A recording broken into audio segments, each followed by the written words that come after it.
All right, guys, Jaguars got their first win. Woohoo! Was it exciting? Yes. Was it ugly? Yes. Jags traveled to Indianapolis and came out on top against the Colts. Now, the Jaguars had trouble moving the ball in the first half, so the Colts took it to halftime 14-3. And I'm not sure what Malarkey said to those guys in the locker room, but they decided to come out and play some football. We get the ball after halftime, and Jones-Drew runs up the middle again. But this time, he got through the line untouched and runs all the way to the end zone for a 56-yard touchdown. So that puts MJD with 28 carries and 177 yards rushing this game alone. He's made up for the yardage he didn't have in games 1 and 2 and is already averaging over 100 yards per game. I have to say, I do believe Jones-Drew is back. We get down to the end of the game and what appeared to be a game-winning drive by the Colts, putting them on top 17-16 and only leaving a minute and 33 seconds. Why do you do this to me, Jaguars? What I'm starting to think is that Gabbert does better in the clutch. Gabbert gets the ball, goes to what appears to be his go-to guy, Shorts, and throws a rocket for an 80-yard touchdown reception. I was out of my seat. Granted, I was just watching the game on the couch because I'd only had a couple hours of sleep from working, but I was out of my seat.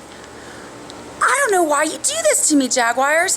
Why aren't we seeing these plays throughout the game? I'm not sure, but Gabbert certainly needs to get some of these under his belt. So that puts us up 22-17, and we go for 2. And I get that, because then they can't beat us with a touchdown. They can only tie us. So then we had to rely on our defense to stop the Colts and hold them. Luckily, they did. And so we ended the game with a win, 22-17. Very exciting. So that puts us 1-2 instead of 0-3. So very excited for my Jaguars. Like I said, it wasn't pretty, but we'll definitely take it.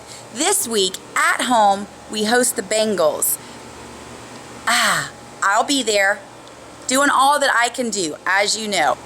So it looks like burning my panties wasn't all for naught. I know some of you are some superstitious football fans, so you know where I'm coming from. As far as my pool goes, what is up with the NFL this year? I know most of you will agree that the referees have had a lot to do with these games, with bad play calls and everything. But that's the way the game's played, and this is where we are. I had some terrible upsets. 49ers, what are you doing to me? Green Bay? That wasn't your fault, but definitely took a hit in my pool this week. I think I dropped down to 40th. That's okay. It's not too bad out of 214 people. So let's see how we do this week. Let's go, Jaguars. I really need you to get this win over the Bengals. Put us 2-2. All right, everybody. Let's have a great football weekend. See you next week.